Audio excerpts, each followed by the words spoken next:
संत नगर बुराड़ी में जो दिवाली की रात को एक हादसा हुआ, हादसा तो नहीं कहेंगे, एक भाईचारे की जो एक हमारी मिसाल है, उसको एक डिस्टर्ब उसको उसको डिस्टर्ब करने की एक बहुत बड़ी साजिश या उसको कोशिश कह सकते हैं कि करी गई है।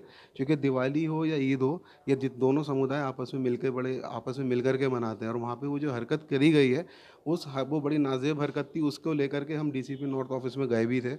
मेरे साथ जो हमारे निगम पार्षद हैं आम आदमी पार्टी से, आले मोहम्मद इकबाल, जो शोएब इकबाल जो वहाँ के एमएलए, उनके साहबजादे, वो भी वहाँ पे मौजूद रहे। और भी इलाके के कुछ चंद मुअज़्ज़ज़ हस्तियाँ वहाँ से हमारी मौजूद रही थी, और हमने उस पे डीसीपी ऑफिस में उसके खिलाफ एक कंप्लेंट भी दी, और उसके ऊपर एफआईआर भी हो चुकी है। वो मामला कुछ भी नहीं था। वहाँ पे जो इलाके के लोगों का कहना है कि वहाँ पे हिंदू मुस्लिम आबादी आपस में मिलकर रहते हैं और काफ़ी टाइम से रह रहे हैं। इस तरह की कभी भी वहाँ पे कोई इस तरह की चीज़ देखी नहीं गई जिससे कोई आपस में एक दूसरे समुदाय के खिलाफ कोई नफरती बात हुई हो या कोई नफरत फैलाने का मुद्दा उठा हो। ये तो कोई एक राह चलता आदमी था, जो वहाँ के लोगों का कहना है।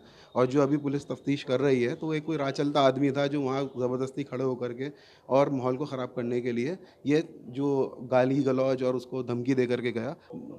देखिए, खौफ का माहौल तो जब बनता है जब आपके आस पड़ोस के लोग आपके साथ ना हो।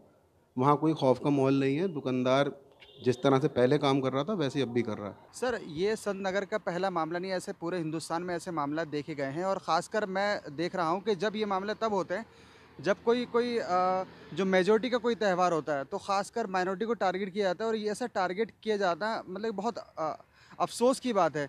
एक डेमोक्रेसी हम मुल्क में रहते हैं, वहाँ पर एक माइनॉरिटी के साथ, मतलब कि जिसने दुकान खोल रखी है, उसके साथ कुछ लोग आ जाए मेजॉरिटी वाले और उसको कहें कि दुकान बंद कर दें, ये बहुत ज़्यादा शर्मनाक है, बहुत अफ़सोसनाक है। और मज़ीद अफ़सोस इस बात का है कि अभी तक पुलिस ने किसी भी तरह की कोई कार्रवाई नहीं करी। हालाँकि एफआईआर दर्ज की जा चुकी है, लेकिन अभी तक मुलज़िमों को गिरफ़्तार नहीं किया गया है। और ये जो वाक़ियात हो रहा है, मैं समझता हूँ कि कहीं न कहीं माइनॉरिटी के दरमियान में ये जो है क्या नाम है, नफ़रत का और ये जो तशद्दुद का, डर और खौफ़ का माहौल पैदा किया जा रहा है। तो मैं अपील करना चाहूँगा वज़ीर-ए-आज़म नरेंद्र मोदी से कि वो माइनॉरिटी का जो जो खोया हुआ डर और खौफ़ है, उसको कहीं न कहीं उसको तहफ़्फ़ुज़ दें, उसको उसकी बहाली करें और उसको एक ऐसा हिंदुस्तानी बनाएँ जो उसके अंदर डर और खौफ़ ना हो किसी भी तरह से।